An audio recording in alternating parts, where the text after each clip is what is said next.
Avatar. Avatar means one who descends down from the heaven to the earth. People create a form of an avatar before they are born, and when their faith gets strengthened, the created form starts feeling a life force in it.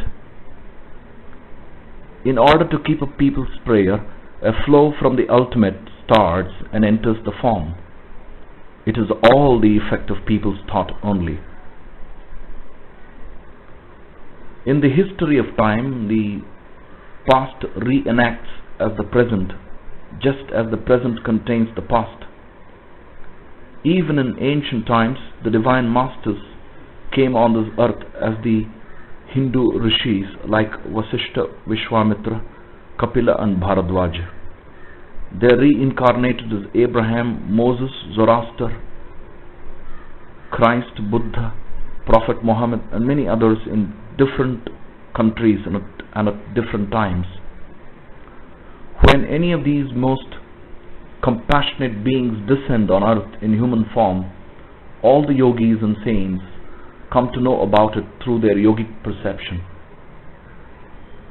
It is for his arrival that they have been praying for many lives. When a large number of human beings suffer on earth due to tyranny or misrule, their prayers to the Almighty force the all-powerful divine power to descend in human form and stabilize the forces of nature. All the forces of nature welcome his coming.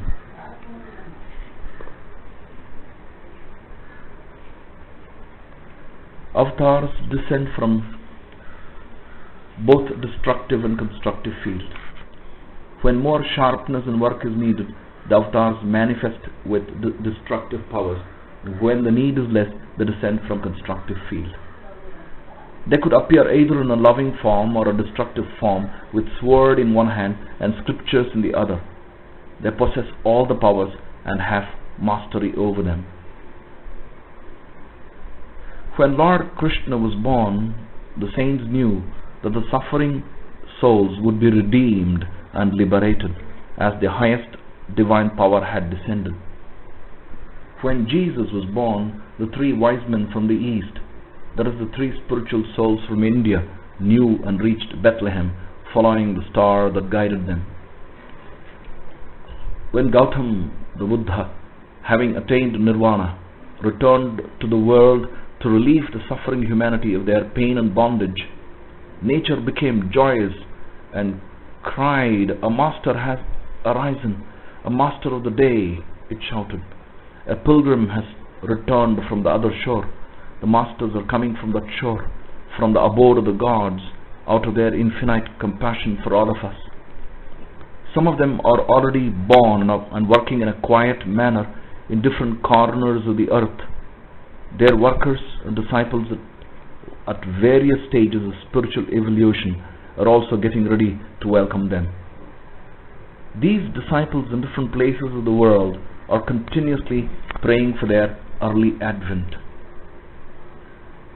There is no doubt that in the case of every major and sudden happening on this earth, the causative force emanates from the spiritual leaders. They program, motivate, organize and precipitate these happenings in order to bring in a new order by changing the old. If great avatars did not have the spiritual powers with them, the changes they brought about and the religious orders they established would not have happened.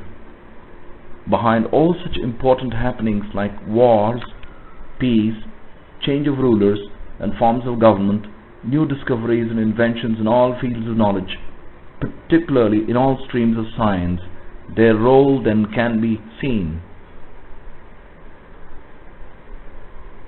The unseen hands that write history are the hands of avatars, the divine incarnates of the age.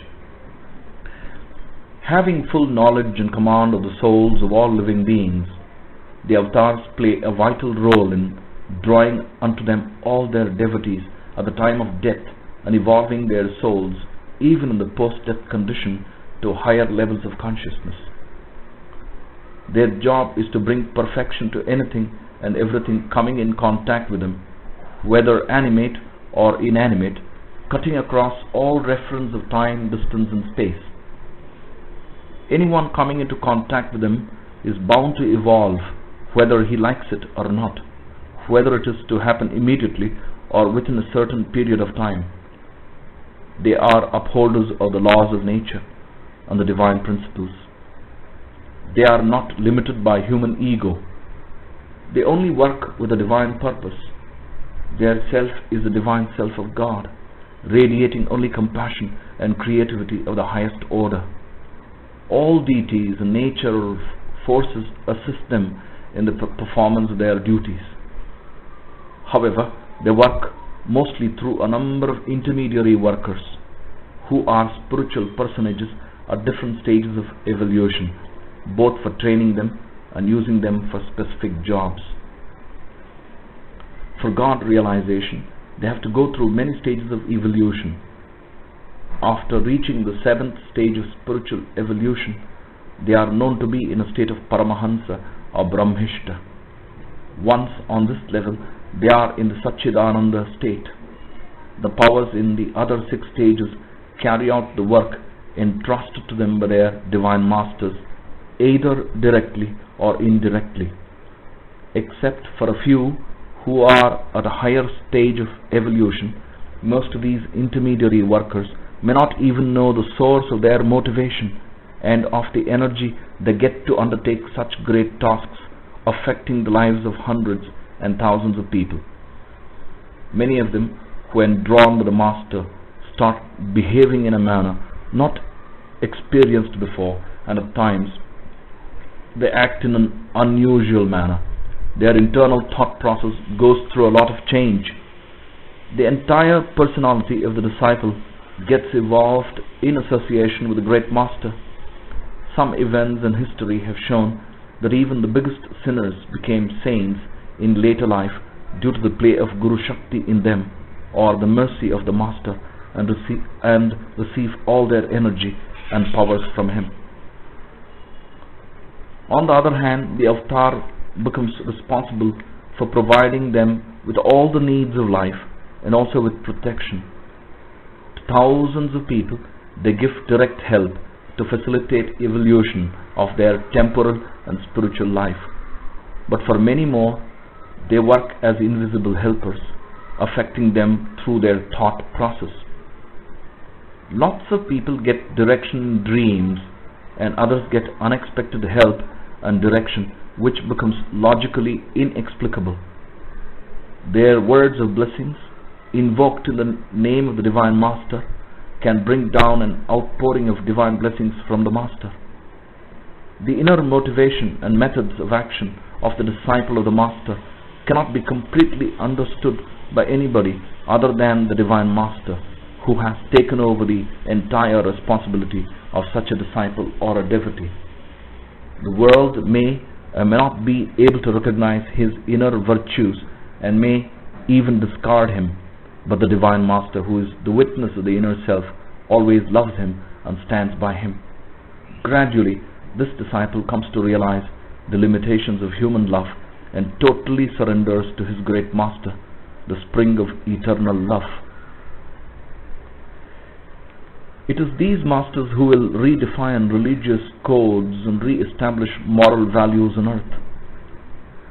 Human beings will certainly communicate through mental processes and discover those powers which today are known as the occult powers or siddhi. Occult power is nothing but a principle of nature yet undiscovered by the present human race. The avatars of the present age are active and are carrying on the administration of the universe as before. They are assisted by a number of spiritual workers functioning at different parts of the world. Until they reveal themselves, no one can really know who they are and cannot have an idea about their activities. When the time comes, they will reveal themselves, and the whole world will come to know and recognize their avatars and shall surrender to them. At this stage, we may offer our prayers to the Almighty to reveal the divine mystery to us. Avatars descend when Almighty verily ascends truly assiduous rishis.